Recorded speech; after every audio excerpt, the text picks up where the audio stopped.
நேற்று மீத்தேன் சொன்னது இன்னைக்கு ஹைட்ரோ கார்பனா மாறிடுச்சு. இன்னைக்கு போராடி இதை நிறுத்தினா கூட நாளைக்கு வேற ஒரு பேர்ல வரும். வந்தார வாழைக்கு பூமி அப்படி ஒரு நல்ல மனசோட இருக்கிற நம்மளை ஏன் அழிக்கணுங்க? ஒரு அரசியல்வாதி சொல்றாரு, மொத்த இந்தியாவை காப்பாத்துறதுக்கு தமிழ்நாடு பலி கொடுக்கறது தப்பு இல்லை. அப்ப தமிழ்நாடு பலி கொடுக்கறதுக்கு முடிவு பண்ணிட்டீங்களா?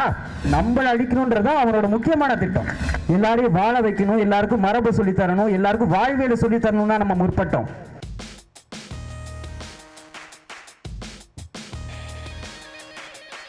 ஒரு சின்ன தீக்குச்சியா ஒரு காஞ்சு போன சருகா இருந்த நாம மேல ஒரு குச்சியை போட்டாங்க. அந்த நெருப்பு பத்தி எரிஞ்சுது. பரவறதுக்கு கொஞ்ச நாள் ஆச்சு. ஆனா பரவி நிக்கிறப்போ மொத்த உலகமும் நம்மளை பார்த்து பயந்துச்சு.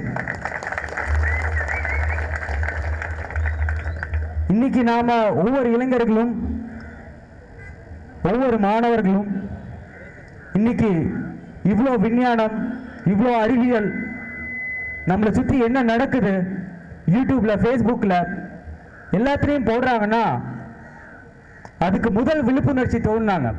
நிறைய பேர் முன்னாடி சொன்னாங்க, நம்ம கேட்கல.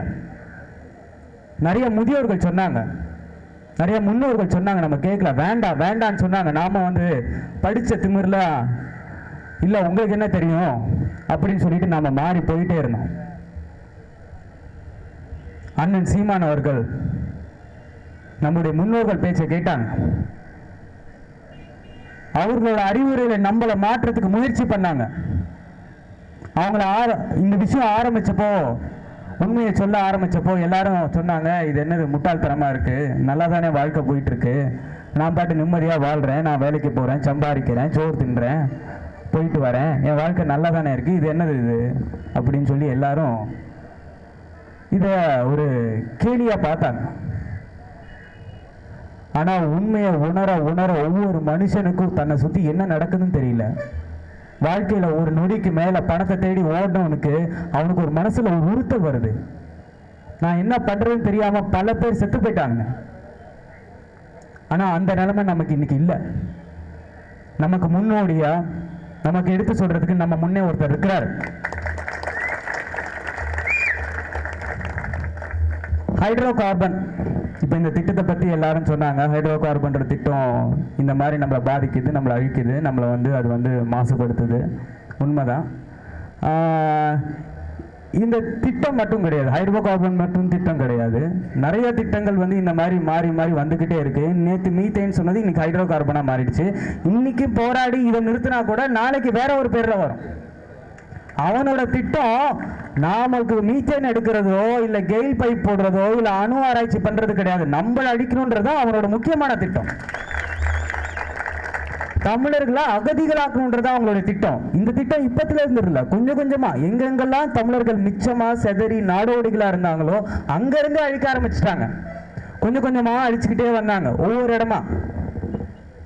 நமக்கு தெரிஞ்சது நம்ம பக்கத்து நாட்டில் நடந்தது மட்டும் நமக்கு தெரியும். நம்ம கண்ணு முன்னாடி அத்தனை பேர் இறந்து போனாங்க.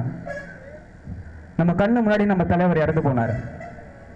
ஆனா இதே மாதிரி பல இடங்கள்ல சிதறி கிடந்த சின்ன சின்ன தமிழர்களையும் அழிச்சாங்க. ஏன் தமிழர்கள் மேல இந்த காழ்ப்புணர்ச்சி? ஏன் தமிழர்களை அழிக்கணும்? எதனால? நாம எதுவுமே பண்ணலையே. வந்தார வாழ வைக்கும் பூமி தானே இது. வந்தார வாழ வைக்கும் பூமி அப்படி ஒரு நல்ல மனசோட இருக்கிற நம்மளை ஏன் அழிக்கணுங்க? பயம், நம்மளை பார்த்து பயம். நம்மளுடைய வரலாறு கேட்டு அவங்களுக்கு பயம். இன்னைக்கு தமிழ்நாடு நமக்கு தெரியாது நம்மளுடைய உண்மையான வரலாறு என்னன்னு. சொச்ச பேருக்கு தான் தெரியும். கண்டிப்பா கொஞ்சம் பேருக்கு தான் தெரியும் நம்மளுடைய வரலாறு என்னன்னு. அப்படி தெரிஞ்சவங்க தான் இன்னைக்கு இங்க இருக்கிறவங்க எல்லாருமே. நாம என்னன்னு நமக்கு தெரியல, அதை மறந்துட்டோம். நாம என்னன்னு அவன் முழுசா படிச்சுட்டான், அதனால அவன் பயந்துட்டான். அந்த பயத்தோட விளைவு தான் நம்மளை அழிக்கணும்னு அவன் முற்படுறது.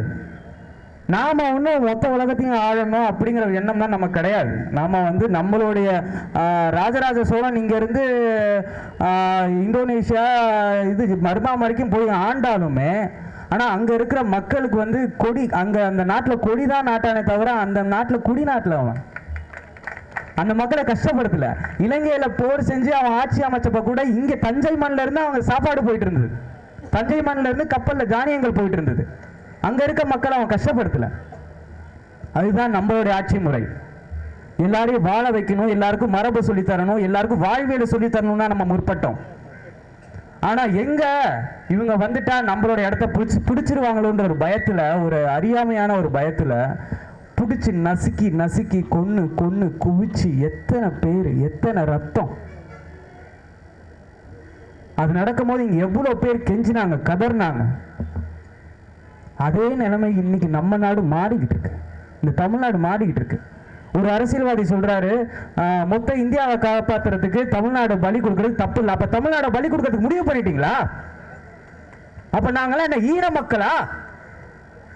உலகத்துக்கு தமிழ் இனம் தான் முதல்ல கலாச்சாரம் சொல்லி கொடுத்த மொழி, கலாச்சாரம் சொல்லி கொடுத்த இனம். அந்த இனத்தை அழிக்கிறதுக்கு முடிவு பண்ணிருக்கீங்களா நீங்க? இந்த வார்த்தையை சொல்றதுக்கு எப்படி அவங்களுக்கு மனசு வருது? அப்ப நாமெல்லாம் ஈனப்பெருவி முட்டாள்கள்.